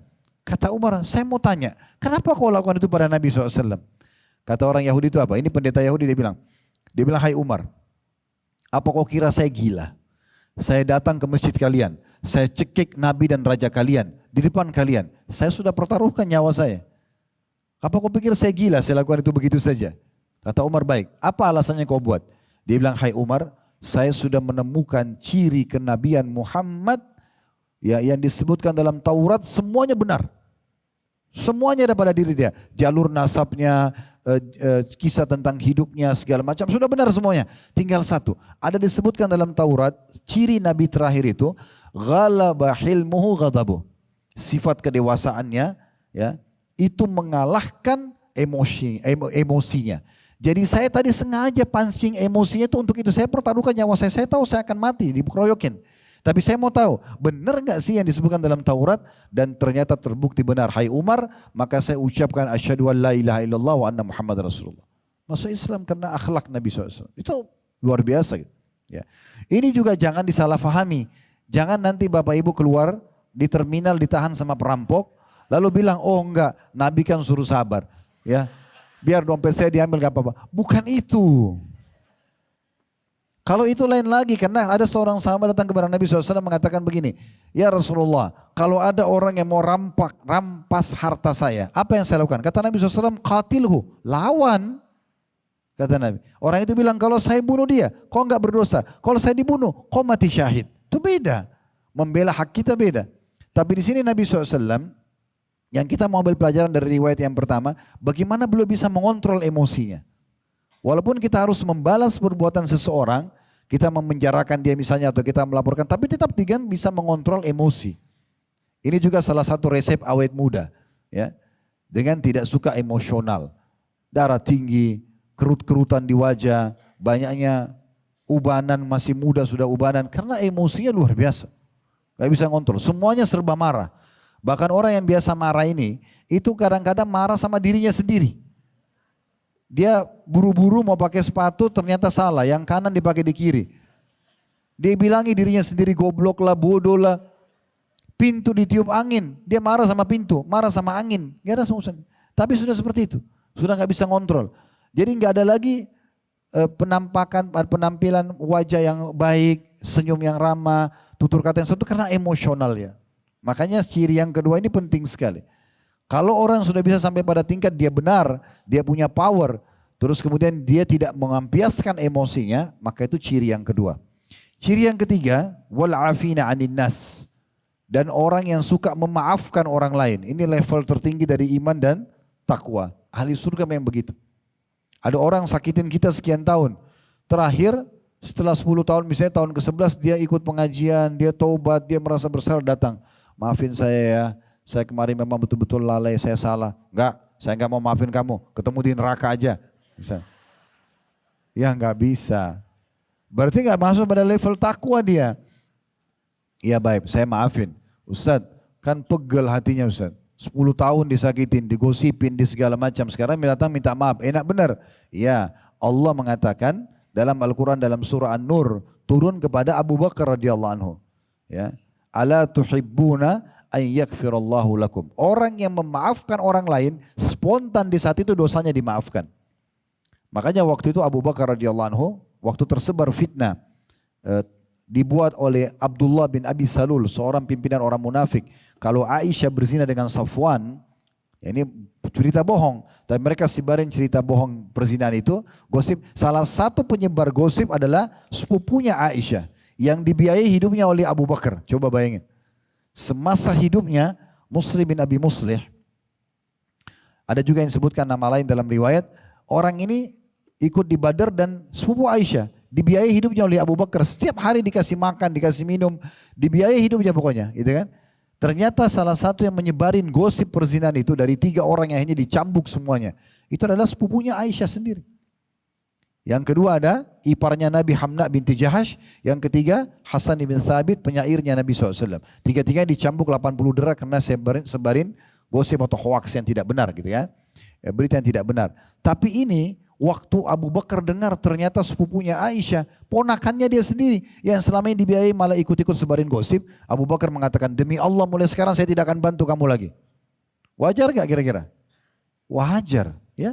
Sekian tahun biayai hidupnya, dibiayai hidupnya, tiba-tiba ini malah gosipin. Maka Allah turunkan dalam surah An-Nur, khusus turun kepada kata sebagian ulama tafsir kepada Abu Bakar. Ya, janganlah orang-orang yang Allah berikan lapangan rezeki kepada mereka, mereka mengatakan tidak mau membantu orang-orang yang susah di jalan Allah atau sanak kerabatnya. Tidakkah kalian ingin dengan membantu mereka, memaafkan mereka, Allah juga akan mengampuni dosa-dosa kalian. Maka kata Abu Bakar, betul wahai Tuhanku, aku ingin engkau memaafkanku dan engkau mengampuniku. Maka Abu Bakar membayar kafarah sumpahnya, memberikan makan 10 orang miskin sebagai tebusan sumpah tadi, demi Allah saya tidak akan bantu lagi kamu. Kemudian dia kembali membantu sepupunya tadi yang sudah menyebarin atau ponakannya yang sudah menyebarin berita gosip tadi. Tapi memang di sini orang yang tadi menyebarin gosip ini sudah bertaubat, merasa bersalah dari kesalahan dia ya. Maka Abu Bakar pun akhirnya memaafkan. Ada sebuah kisah unik berhubungan dengan 3 potongan ayat ini. Tambah lagi potongan yang keempatnya ya. Sifat yang keempat di sini. Nanti akan kita tambah dengan sifat yang kelima dan seterusnya. Sifat yang keempat di potongan akhir surah Al-Imran 134. Wallahu yuhibbul muhsinin. Dan Allah suka dengan orang yang suka berbuat kebajikan. Nah, ini ciri yang keempat orang yang beriman dan bertakwa. Mereka suka dari kebaikan kepada kebaikan yang lain. Ya. Jadi setelah sekali sedekah, tidak cukup situ, mereka sedekah lagi. Sekali sholat, mereka sholat lagi. Sekali mereka maafkan lagi. Jadi selalu dari kebaikan kepada kebaikan. Itu namanya muhsin. Ini ciri yang keempat. Nah, ada sebuah kisah unik terjadi dinukil oleh para ulama di kalangan kisah tabi'in dulu. Dan ini tidak disebutkan juga namanya. Ada seorang orang soleh dulu, dia punya seorang hamba sahaya laki-laki. Di masa dulu ada hamba sahaya ya, ada budak. Dan hamba sahaya ini bisa diperjualbelikan, bisa juga dibebaskan dari keterbudakannya ya. Sekarang di masa kita tidak ada tentu. Yang jelas orang soleh ini lagi kebetulan duduk sama tamunya dan seorang budak laki-lakinya sedang membawa marak kuah panas yang ada potongan dagingnya.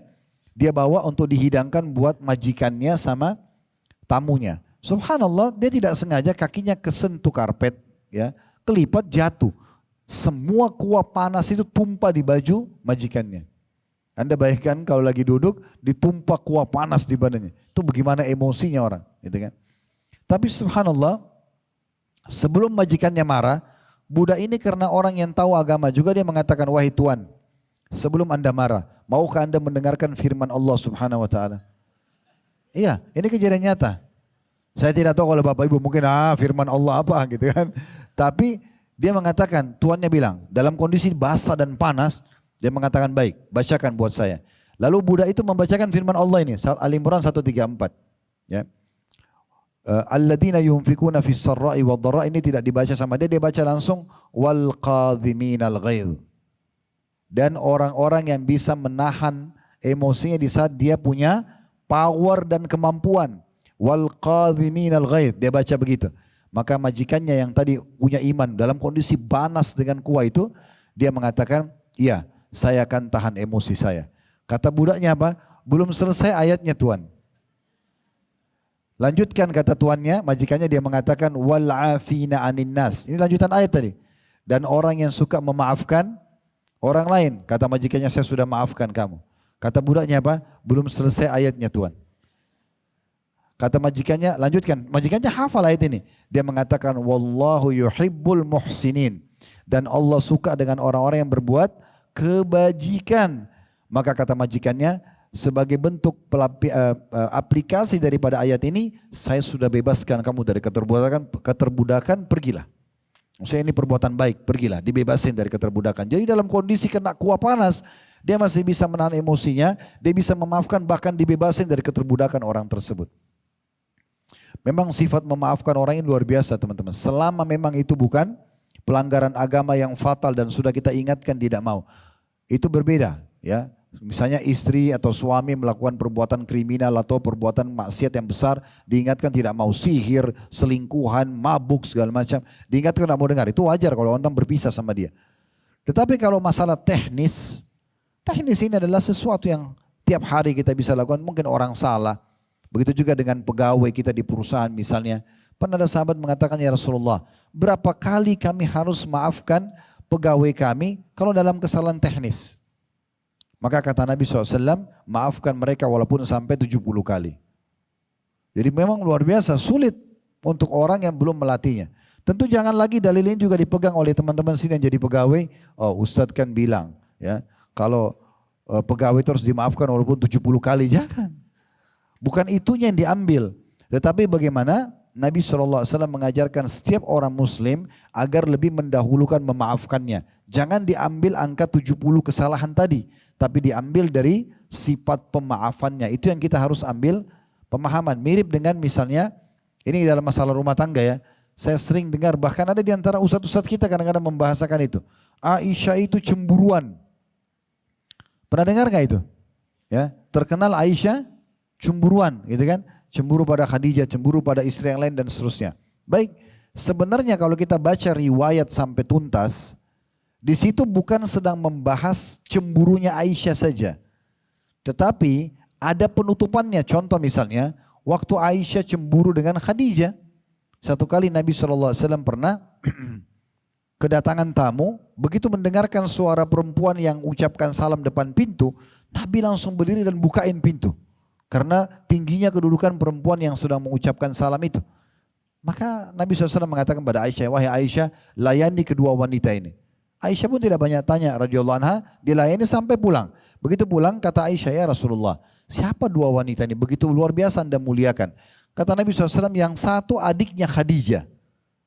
Yang satu lagi sahabat dekatnya Khadijah yang sering mendatangi rumah kami.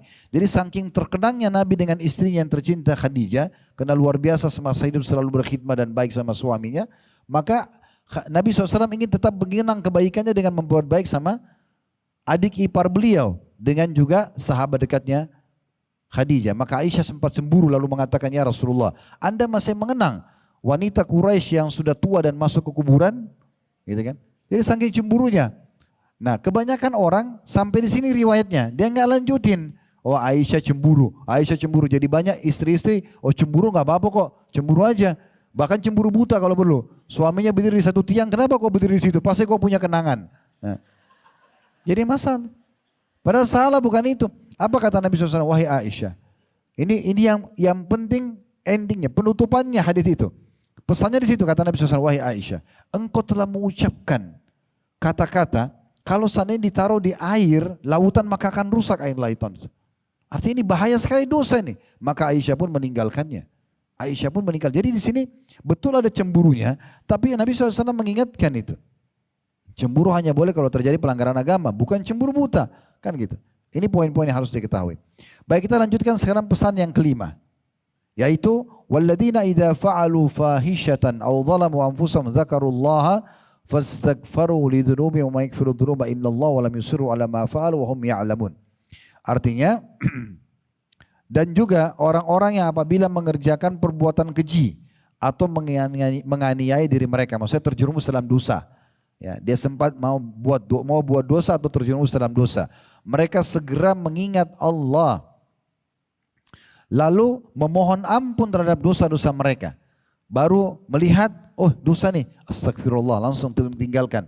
Ya, bukan dilanjutin dosanya.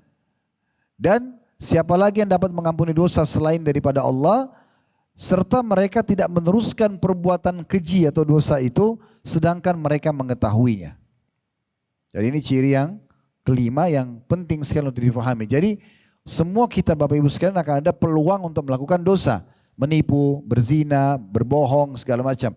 Tapi di saat penawaran dari syaitan itu datang, tugas kita menolak. Tugas kita menolak, jangan diiyakan. Bisikan tadi mau datang taklim sini. Kemudian syaitan udah usahlah nanti aja bisa online apa segala macam. Tapi Bapak Ibu lawan, enggak saya mau pergi. Nah itu yang benar. Setiap bisikan untuk melakukan perbuatan dosa atau meninggalkan kebaikan dilawan. Baca a'udzubillahi minasyaitonir dan kerjakan.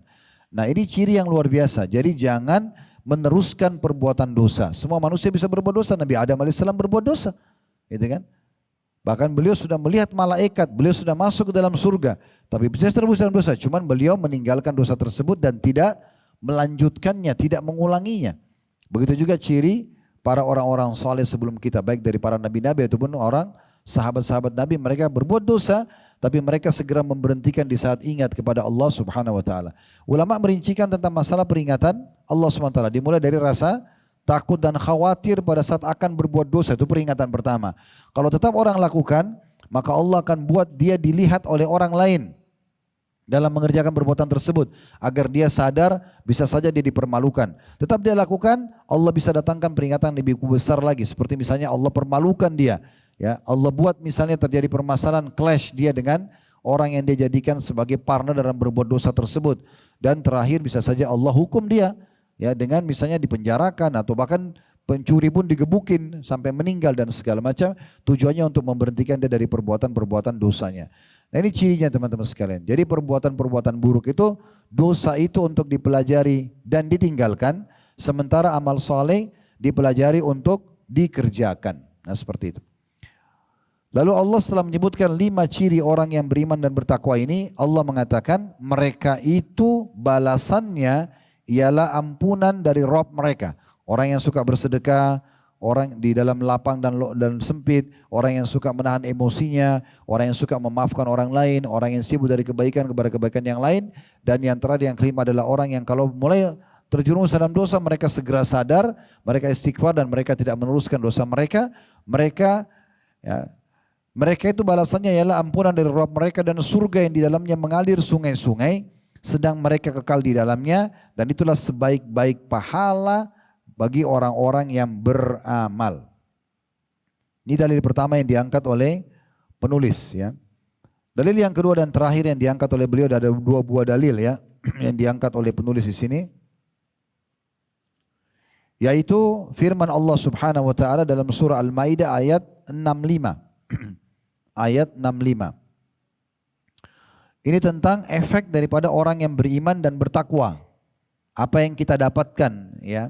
Kalau tadi di ayat sebelumnya pengampunan dan surga.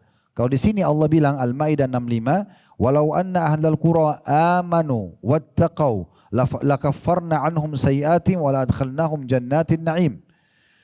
Dan kalau seandainya ahli kitab beriman dan bertakwa, khususnya orang-orang yang mengikuti kitab ya, beriman dan bertakwa, tentulah kami akan hapus kesalahan-kesalahan mereka dan tentu kami akan masukkan mereka ke dalam surga-surga yang penuh dengan kenikmatan. Nah ini pelengkap daripada bahasan tadi ayat sebelumnya. Baik, seperti biasa saya akan tambahkan dengan dalil-dalil yang lain teman-teman sekalian. Saya coba menelusuri tentang masalah takwa ini. Ya, kami menemukan masalah dalil-dalil takwa ini lebih dari 200 ayat Al-Quran. Ya, dengan berbagai macam termnya ya. Berbagai macam termnya. Nah diantaranya coba lihat surah Al-A'raf. Ini tambahan. Tidak lagi di buku kita, saya tambahkan. Surah nomor 7 ayat 96. Ini yang Bapak Ibu akan dapatkan kalau Bapak Ibu sibuk dengan keimanan dan juga ketakwaannya, patuhnya kepada Allah. Sekali lagi Al-A'raf surah nomor 7 ayat 96. Bunyinya, walau anna ahlal qura amanu wattaqau lafatahna 'alaihim barakatin minas sama'i wal ardi walakin kadzdzabu fa akhadnahum bima kanu yaksibun. Terjemahannya, jikalau sekiranya penduduk negeri-negeri itu beriman dan bertakwa, mereka penuh dengan keimanan hatinya kepada Allah, kemudian mereka bertakwa, mereka hanya patuh dan tunduk kepada Allah, mengerjakan perintah, tinggalkan larangan, pastilah, kata Allah, jaminan full 100%, pastilah kami akan melimpahkan kepada mereka berkah dari langit dan bumi.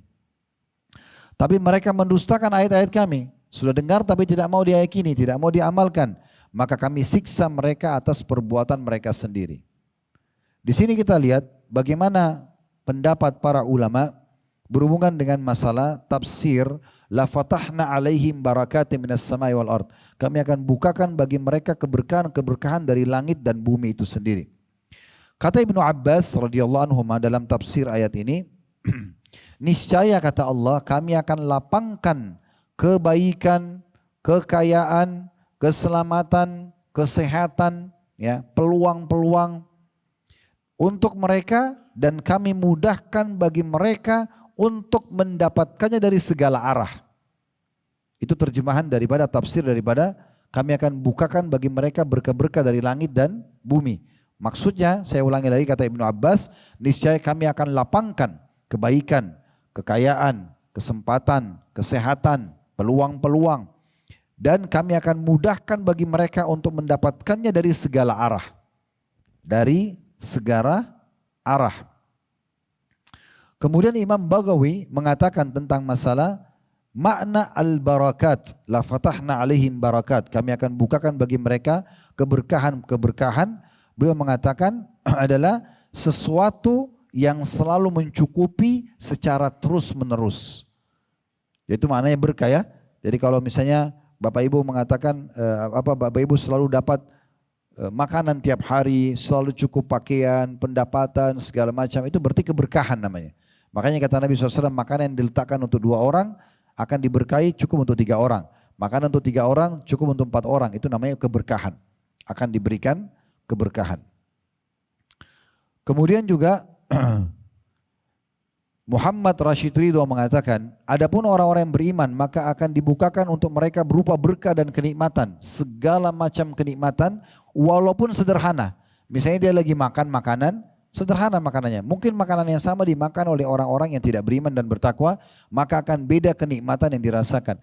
Mungkin pakaian akan sama mungkin jenisnya, warnanya, harganya, tapi beda dengan bagi orang yang bertakwa dan orang yang beriman. Akan lebih banyak berkahnya. Akan lebih nyaman dipakai, akan lebih nyaman dipandang, akan lebih lama untuk dikenakan dan seterusnya. Adapun orang-orang yang beriman maka akan dibukakan untuk mereka berupa berkah dan kenikmatan. Untuk hal itu mereka senantiasa bersyukur kepada Allah, lalu Allah berikan mereka cara yang terbaik agar nikmat itu bertambah dengan selalu bersyukur, ridho terhadapnya dan mengharapkan karunia-Nya. Lalu mereka menggunakan juga nikmat-nikmat itu di jalan kebaikan. Selalu arahnya kalau ada uang berbagi. Ya, selalu kalau ada sesuatu kelebihan fisik maka mereka bukan sombong, mereka malah merendah. Ya. Dan bukan pada jalan keburukan. Juga bukan untuk merusak. Sehingga balasan bagi mereka dari Allah ditambahkan berbagai macam kenikmatan di dunia dan juga di akhirat. Itu makna daripada berkah tadi dalam surah Al-A'raf itu. Ibnu Ashur berkata, makna al-barakat yang akan diberikan dari langit adalah keberkahan murni yang tidak ada konsekuensinya di akhirat. Maksudnya dipenuhi kebutuhan di dunia dan tidak ada hisapnya di akhirat. Itu maknanya berkah ya. Jadi ini banyak sekali yang bisa didapatkan dari ini. Dan juga dikatakan dibukakan keberkahan dari langit dan bumi. Imam Ar-Razi berkata, maksudnya keberkahan langit adalah turunnya hujan, tidak pernah kemarau. Keberkahan bumi dengan tumbuhnya berbagai tanaman dan buah-buahan, banyaknya hewan ternak dan gembalaan, serta diperolehnya keamanan dan keselamatan. Hal itu karena langit adalah laksana ayah dan bumi laksana ibu. Dari keduanya diperoleh semua bentuk manfaat dan kebaikan berdasarkan penciptaan dan pengurusan dari Allah Subhanahu wa ta'ala.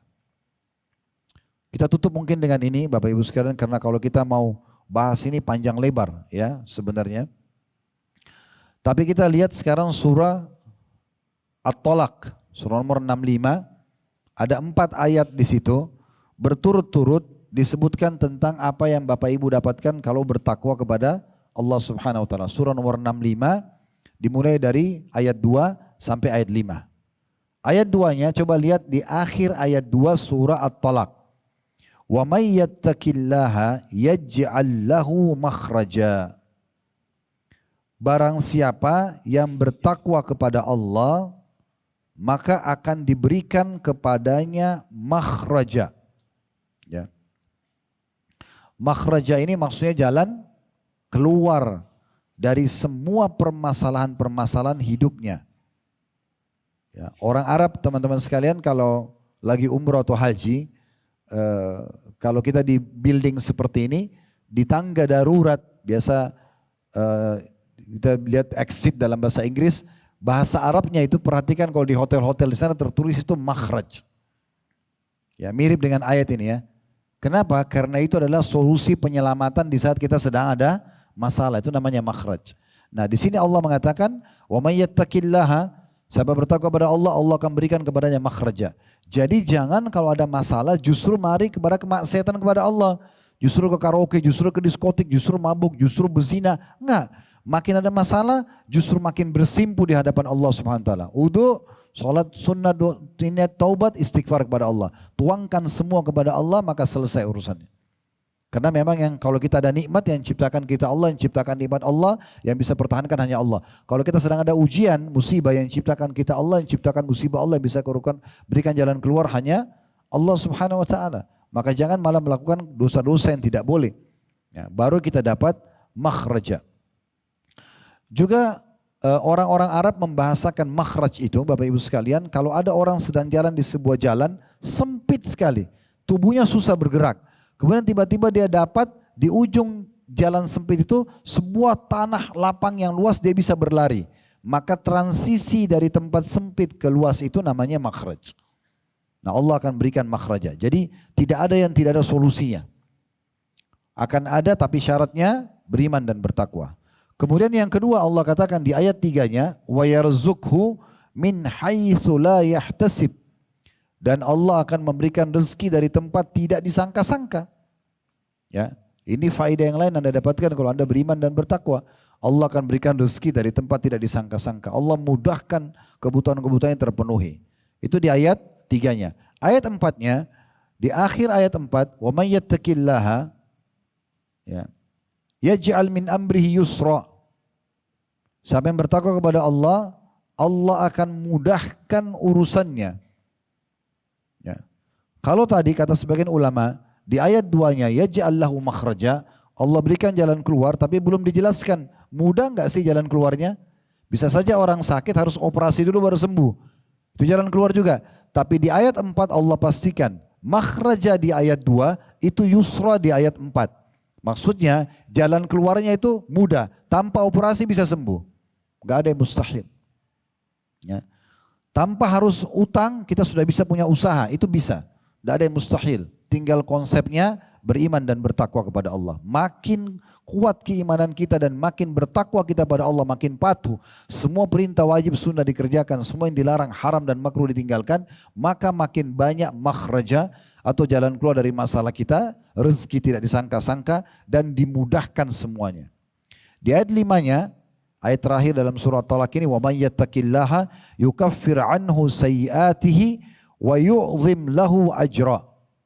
Siapa yang bertakwa kepada Allah, Allah akan bersihkan dosa-dosanya dan Allah akan lipat gandakan balasannya. Allah akan lipat gandakan balasannya. Di sini kita bisa lihat berarti orang yang bertakwa, teman-teman sekalian, itu akan mendapatkan pelipat gandaan pengampunan dosa dan juga atau percepatan pengampunan dosa dan juga pelipat gandaan balasan. Jadi kalau orang yang kurang bertakwa mungkin dapat 10 pahala, dia bisa dapat 20 pahala karena ketakwaannya kepada Allah Subhanahu wa taala. Masuk dalam masalah ketakwaan ini teman-teman sekalian adalah hati-hati ya. Takwa itu tadi kita bilang mengerjakan perintah, meninggalkan larangan. Nah, perlu digarisbawahi, mengerjakan perintah harus diikuti dengan meninggalkan larangan ya. Jangan kita kerjakan perintah tapi larangan juga dilanggar. Ini akan mengganggu nanti. Harusnya berimbang ini. Tinggal kerjakan perintah ya, dan jauhi larangan. Misalnya menikah dengan tidak berzina. Misalnya jujur dengan tidak bohong. Ya itu harus begitu. Dia berimbang. Bahkan kalau seseorang dipertemukan antara mengerjakan satu perbuatan buruk dengan mengerjakan satu perbuatan baik, tapi dia harus pilih salah satunya, maka dia dahulukan meninggalkan yang buruk. Ini perkataan Abdullah bin Mubarak rahimahullah. Beliau mengatakan satu statement yang menarik sekali. Beliau bilang begini, aku meninggalkan 1 dirham yang haram. Dalam beberapa asar lain dikatakan 1 dirham yang syubhat. Ada penawaran uang tapi syubhat, haram. Kita tahu ini sebenarnya tidak boleh. 1 dirham, 1.000 rupiah misalnya. Aku meninggalkan 1 dirham yang haram, lebih aku cintai daripada aku bersedekah dengan 600 dirham. Jadi daripada sedekah 600 dirham, lebih baik aku tinggalkan 1 dirham ini. Jadi maksudnya di sini apa? Bukan, jangan lagi disalahfahami ya. Oh kalau gitu kita tinggalin yang haram aja, tapi yang ini tidak usah dikerjakan. Tidak. Tetapi bagaimana mereka memahaminya, meninggalkan yang haram itu penting sekali. Penting sekali. Ya. Jadi hati-hati juga dengan pendapatan, hati-hati dengan pergaulan, karena meninggalkan yang haram ini adalah sesuatu yang menyempurnakan keimanan kita dan ketakwaan kita. Jadi kerjakan perintah, diikuti dengan meninggalkan larangan. Tadi sudah saya kasih partnernya. Jujur, jangan bohong, udah selesai. Gitu kan? Nikah, ya jangan zina, udah begitu. Jadi ikuti ketakwaan ini dengan perintah dan juga meninggalkan larangan. Allahu a'lam. Baik, ini bahasan kita insya-Allah. Tentu kalau kita ingin bahas ini cukup panjang lebar, ya mungkin waktunya tidak akan cukup karena membahas takwa ini panjang sekali. Tapi itu tadi kurang lebih garis besarnya, semoga bisa difahami insya-Allah. Semoga apa yang kita bahas hari ini bermanfaat buat kita semuanya. Dan Allah terima seluruh amal soleh yang pernah kita kerjakan, yang sedang kita kerjakan, yang akan kita kerjakan dengan pahala yang sempurna. Dan semoga Allah maafkan semua kesalahan yang pernah kita lakukan, sengaja tidak sengaja. Allah tutupi aib-aib dan kekurangan kita di dunia dan di akhirat. Begitu juga dengan kedua orang tua kita dan seluruh muslimin dan muslimat, mukmin dan mukminat hidup dan juga yang sudah meninggal. Selalu kita doakan agar negara kita selalu terjaga kemerdekaannya, persatuannya, kesatuannya. Allah berikan petunjuk menjalankan pemimpin menjalankan tugas dengan baik. Allah jadikan kita masyarakat gotong royong dengan pemerintah menjalankan program-program yang baik selama tidak maksiat kepada Allah Subhanahu wa taala. Dan Allah jadikan negara kita bagi contoh negara-negara yang lain. Dan selalu kita doakan agar seluruh muslimin dimanapun yang sedang tertindas, terutama di Gaza dan Palestina, semoga Allah ikhlaskan niat mereka, terima para syuhada mereka, mulakan Islam di tangan mereka dan tangan kita semua, dan semoga Allah ikut sertakan kita bersama mereka di pahala, baik dengan doa, dengan harta, juga dengan jiwa kita. Dan semoga Allah SWT dengan kemahamurahnya yang saya yakin sedang mendengar kita karena dia mendengar, melihat kita karena dia maha melihat, agar menyatukan kita semua di surga firdausnya tanpa hisab, mana disatukan dalam majlis ilmu yang mulia ini. Allahumma amin. Wa sallallahu ala nabiyina Muhammadin wa alihi wa sahbihi wasallam wa akhiru da'wana alhamdulillahi rabbil alamin. Subhanakallahumma bihamdika asyhadu an la ilaha illa anta astaghfiruka wa atubu ilaik. Wassalamualaikum warahmatullahi wabarakatuh.